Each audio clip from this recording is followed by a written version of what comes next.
disampaikan kepada puncak junjungan kita yakni Nabi Muhammad sallallahu alaihi wasallam. Allahumma shalli ala Muhammad wa ala ali Muhammad. Yang sama-sama kita hormati,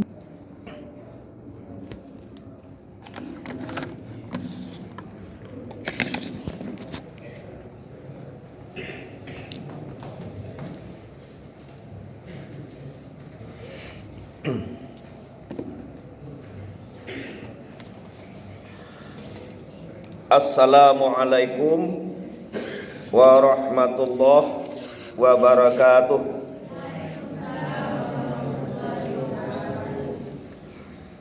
Na'udzubillahi minasyaitonir rajim. Bismillahirrahmanirrahim. Alhamdulillahirabbil alamin arrahmanirrahim. Asyhadu an la ilaha illallah wahdahu la syarikalah wa asyhadu anna Muhammadan abduhu wa rasuluh la nabiyya ba'dah. Terutama sekali marilah sama-sama kita mengucapkan puji dan syukur kehadirat Allah Subhanahu wa taala. Alhamdulillah kita masih diberi waktu, kesehatan, kekuatan lahir dan batin sehingga kita dapat alhamdulillah melaksanakan salat Isya berjamaah. Mudah-mudahan nanti salat tarawih dan witir juga berjamaah. Salawat dan salam tak lupa kita sampaikan untuk junjungan kita Nabi besar Muhammad sallallahu alaihi wasallam. Bapak-bapak, ibu-ibu jamaah salat tarawih Masjid Al-Qadri Kota Solo yang ambo muliakan.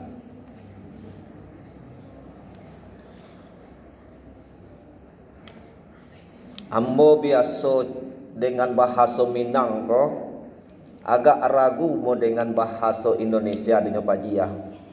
Tapi mau usahakan untuk menggiring dengan bahasa Indonesia supaya jamaah umumnya jamaah awak lebih memahami. Cuman ambo biasa bahasa Indonesia bercampur lo bahasa Paninggahan, Pak. Bapak-bapak, ibu-ibu yang berbahagia.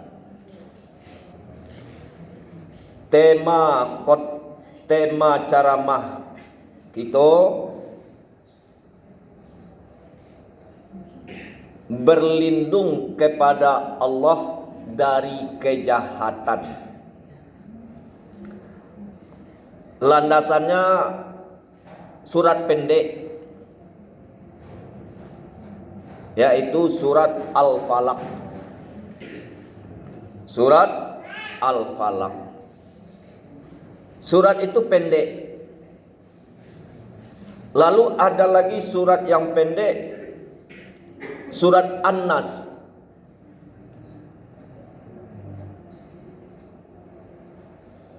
Surat An-Nas dan surat Al-Falaq itu diistilahkan dengan muta'awwizain. Dua surat yang intinya, yang isinya kita berlindung kepada Allah dari kejahatan-kejahatan.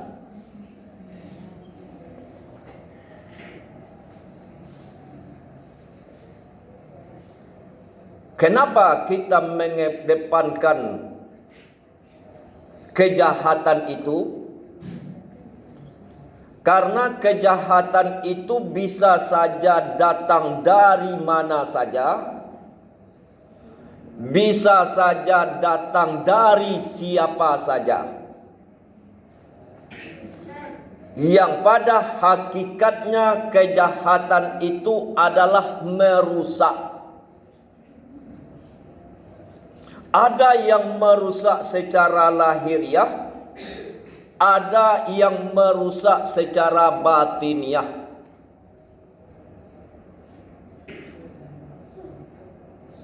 Kenapa dikatakan kapan saja? Dan kenapa dikatakan dari siapa saja? Karena di dalam ayat ini sudah digambarkan oleh Allah digambarkan oleh Allah, qul a'udzu birabbil falaq. Katakanlah, aku berlindung kepada Tuhan yang menguasai subuh atau fajar. Jadi biasanya kejahatan itu datangnya hampir datangnya subuh. Kadang-kadang jam 3, kadang-kadang jam 4 subuh, menjelang subuh. Kejahatan apa? Baik itu kejahatan dari alam maupun kejahatan dari manusia. Dilanjutkan oleh Allah, dari kejahatan apa? Min syarri ma khalaq, dari kejahatan makhluk. Siapa makhluk itu? Selain dari Allah, itu adalah makhluk. Wa min syarri ghasiqin idza waqab, dari kejahatan malam apabila telah gelap gulita. Jadi lewat dari jam 2 balik malam itu sampai parak siang, sampai subuh, itu adalah waktu yang tepat, yang pas untuk datangnya kejahatan. Coba kita perhatikan orang Maliang. Itu jam 3, jam 4 bereaksi. Kadang-kadang banjir. Jarang banjir itu yang datangnya siang. Kadang-kadang gelodo. Itu datangnya hampir malam. Oleh sebab itu kata Allah, berlindunglah kamu kepada aku, kata Allah, dari segala kejahatan, baik kejahatan itu dari alam maupun kejahatan dari manusia.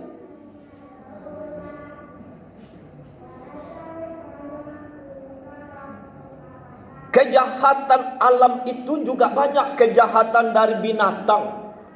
Kita lihat, kita perhatikan ular itu kalau dia masuk ke dalam rumah kita, jarang yang pagi, jarang yang siang.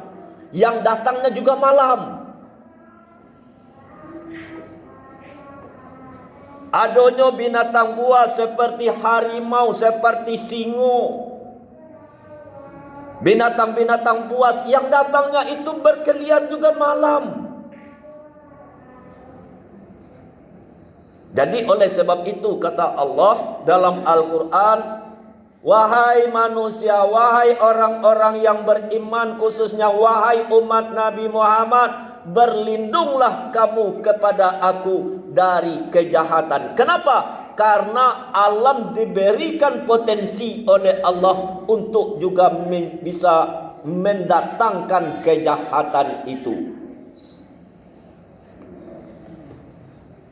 Kita sambung ayatnya.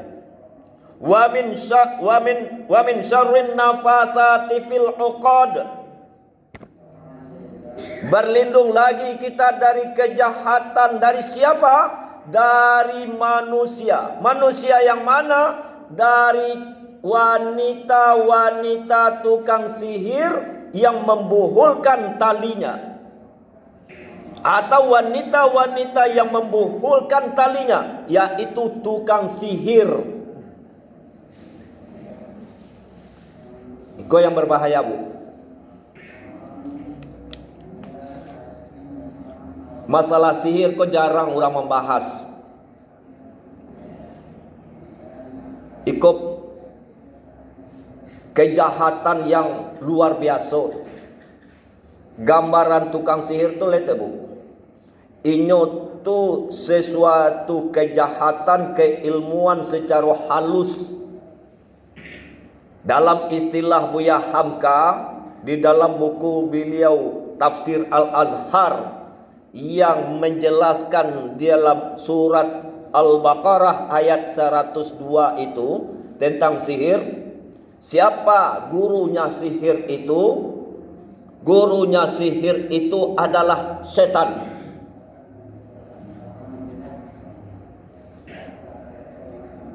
Gurunya sihir itu adalah setan.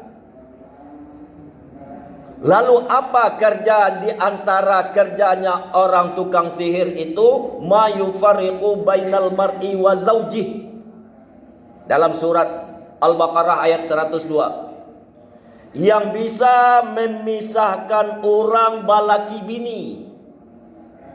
Apa artinya memberikan kabaji, memberikan kebencian.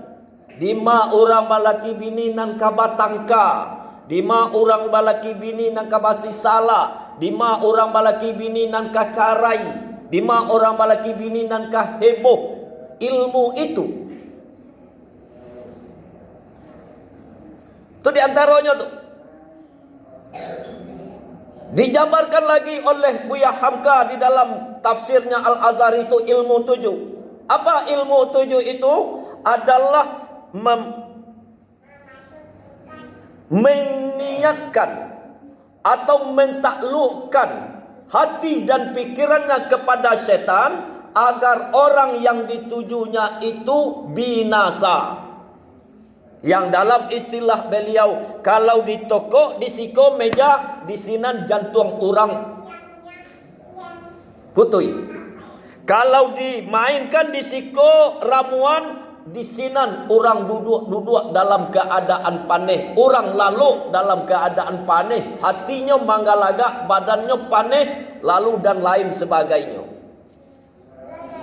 Ada lagi di dalam ilmu sihir itu, disiko dibuatnya sesuatu, disiko dikarajuannya, ditampik yang lain itu orang bisa mendatangkan penyakit, datang penyakit bahkan meninggal. Itu ilmu sihir, Bu Ibu. Jadi oleh sebab itu, siapa yang mempelajari ilmu sihir ini, inilah dalam kata kutip adalah para dukun. Di dalam hadis, man ata kahinan fasaddaqahu faqad kafar bima anzalallah. Orang yang mendatangi kahin, apa itu?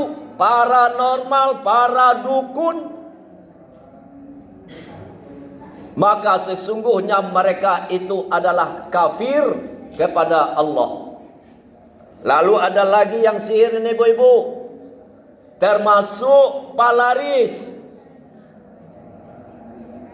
Anak palaris diberi kabajian kalau tiba jawab mangale sama-sama mangale martabak, tiba di kawan laris, tiba di awak indah. Abeko dicari ramuan, ramuannya ko ado kuburan orang nambaru takubua, dicari kain kapannya, dicari tanahnya, dicari ikonnya. Beko diolah, dimasukkan mantra-mantra, diserakkan ke situ. Orang lari, dagangan orang hancur, awak duit. Itu bahagian dari sihir. Jadi oleh sebab itu kata Allah, wahai manusia, berlindunglah kamu kepadaku dari tukang-tukang sihir. Nyo murah saja di orang tukang sihir, ibu-ibu. Nyo bisa bakawan jawab, tapi penyakit datang kawa. Ada nan istilahnya, nam penyakit kau ndak namu cegak-cegak. Ada istilahnya kalau orang manggulai, piknik kan tidak ada, ibu-ibu. Di kampung-kampung tu masih banyak. Ada orang barale, lalu inyo ndak diundang. Inyo ndak ada yang tahu, inyo ndak dihormati. Beko nan gulai waktu ndak ka masak-masak dinyo. Panek juola mapian, panek juola maru, panek juola bantui. Kena masak-masak. Lainnya masak, kadang-kadang nyo seperti baule, nyo babaun. Itu siatu, itu tukang sihir itu, ibu-ibu.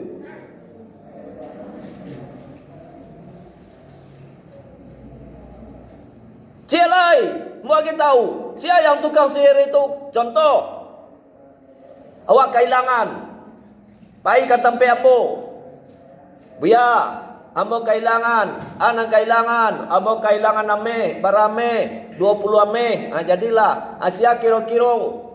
Ciri-cirinya bantu iko nak datang ke rumah mo buya. Iko orangnya nak datang ke rumah mo buya. Tapi nyo nak mengaku lah buya. Sudah tu ayo mau minta tolong ke buya. Hanya buya kamu tu. Ayolah. Anda mau baca dari awal. Bismillahirrahmanirrahim. Barakat la ilaha illallah. Tu. Antara kalimat bismillah dengan kalimat la ilaha illallah tu, le tahu ibu ana mau baca. Le tahu ibu. Le tarangad ibu. Abeko orang tu angi-angi. Orang tu pandai-pandai. Orang tu bak cacing kepanasan. Itu karanyo. Jadi ambo ko ndak buya ko doh, ambo ko dukun. Kalau itu karanyo mo. Oleh sebab itu mo pernah dalam bab khutbah judul mo tu ulama dukun. Nyo ulama tapi dukun. Inyo dukun ulama. Itu bahagian dari kerjanya tukang sihir. Kita berlindung kepada Allah dari orang-orang yang punya ilmu sihir, apalagi kita yang ingin mempelajari ilmu sihir. Yang terakhir, ayat yang terakhir yaitu wa min syarrin hasidin iza hasad.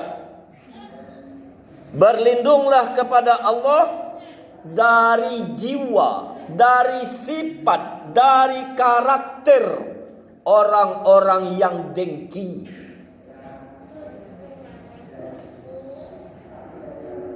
Yang iri saja mencari awak, ndak senang saja mencari awak.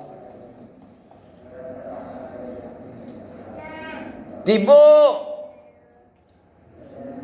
awak pegawai, tiba awak pangalih, tiba awak petani dan lain sebagainya. Ada saja nan diirikannya kawak, ada saja nan tak disanangannya kawak.